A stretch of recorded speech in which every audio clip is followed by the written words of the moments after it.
नमस्कार, तुम्हा सर्वांचं आपल्या स्टडी पॉइंट या यूट्यूब चॅनलमध्ये स्वागत आहे.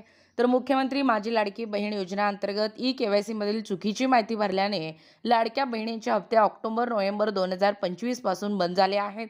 सदर योजनेचा लाभ मिळणे बंद झाले आहे आणि हा जो लाभ आहे तो पुन्हा सुरू करण्यासाठी यात एडिटचे ऑप्शन समाविष्ट करून पुन्हा ई-के-वाय-सी मध्ये दुरुस्ती करता यावी, यासाठी माननीय मुख्यमंत्री, माननीय उपमुख्यमंत्री आणि महिला व बालविकास मंत्री यांना पत्र या ठिकाणी देण्यात आलेलं आहे. हे संपूर्ण पत्र या व्हिडिओच्या माध्यमातून जाणून घेणार आहोत. तत्पूर्वी तुम्ही जर आपल्या स्टडी पॉइंट या यूट्यूब चॅनलवरती जर नवीन असाल तर आपल्या या चॅनलला लगेचच लाईक आणि सबस्क्राईब करायला विसरू नका. चला तर मग वेळ वाया न घालवता लाडकी बहीण योजनेत ई-के-वाय-सी करताना लाभार्थ्यांकडून झालेल्या चुकीमुळे अनेक पात्र लाभार्थी अपात्र झाल्याने ई-के-वाय-सी एडिटचा पर्याय उपलब्ध करून देण्याबाबतचा हा महत्त्वपूर्ण पत्र काय आहे ते या ठिकाणी आपण जाणून घेऊया. बघा, या ठिकाणी पाहू शकता माननीय श्री प्रकाश संभाजी शिंदे, नगरसेवक प्रभाग क्रमांक 17, ठाणे महानगरपालिका ठाणे. बघा, यांच्या वतीने या ठिकाणी पत्र पाठवण्यात आलेलं आहे. दिनांक आहे 27/1/2026.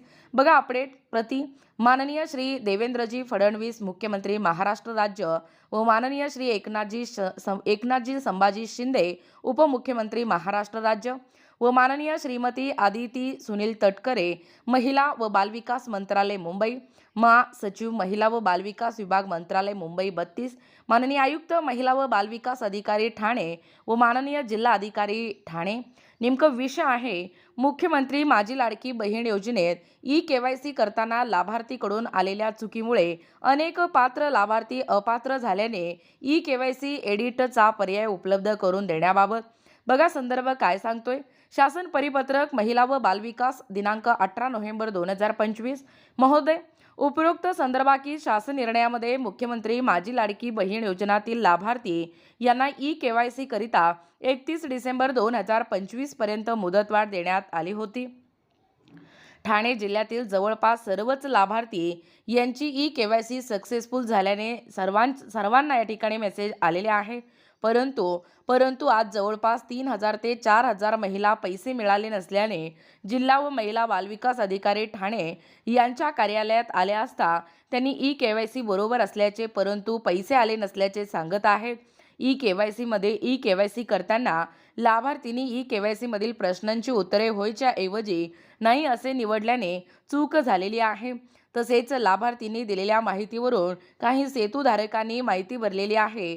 त्यामुळे आधार कार्ड नंबर टाकून माननीय जिल्हाधिकारी यांचे लॉग इन वरून अर्ज तपासले असता वरीलपैकी 99% लाभार्थ्यांची ई-के-वाय-सी गव्हर्नमेंट ई-एम-पी असाच मेसेज येत आहे.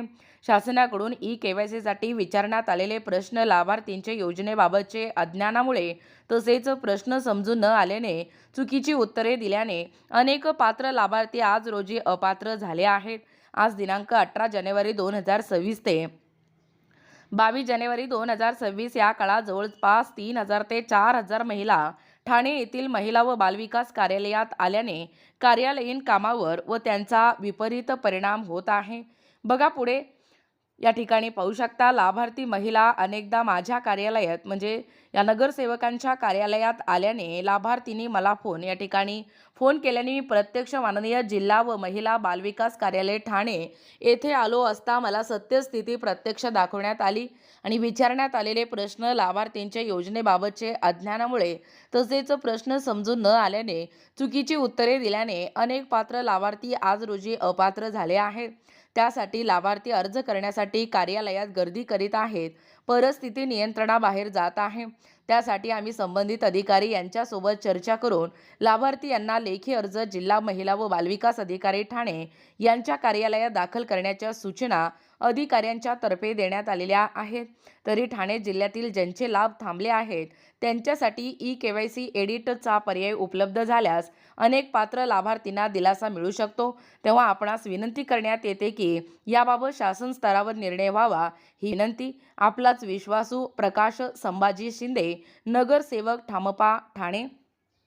बघा, एकूणच अशा पद्धतीने ही जी लाडकी बहीण योजना आहे या लाडकी बहीण योजनेची जी ई-के-वाय-सी होती या ई-के-वाय-सी प्रक्रिया करत असताना लाभार्थ्यांकडून अनेक चुका म्हणजे जे प्रश्न होते ते चुकीचा पर्याय निवडला गेल्याने अनेक पात्र लाभार्थी अपात्र झाल्याने ई-केवायसी एडिटचा पर्याय उपलब्ध करून देण्याबाबतचा महत्त्वपूर्ण असा पत्र या ठिकाणी सादर करण्यात आलेला आहे.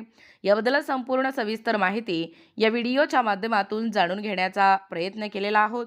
अशाच प्रकारचे नवनवीन अपडेट पाहिजे असतील किंवा तुम्हाला जर आमच्या अध्यापनाचे व्हिडिओ आवडत असतील किंवा तुम्ही जर आपल्या स्टडी पॉईंट या यूट्यूब चॅनलवरती जर नवीन असाल तर आपल्या या चॅनलला लगेचच लाईक आणि सबस्क्राईब करायला विसरू नका. भेटूया अशाच पुढच्या नवीन व्हिडिओमध्ये. तोपर्यंत धन्यवाद.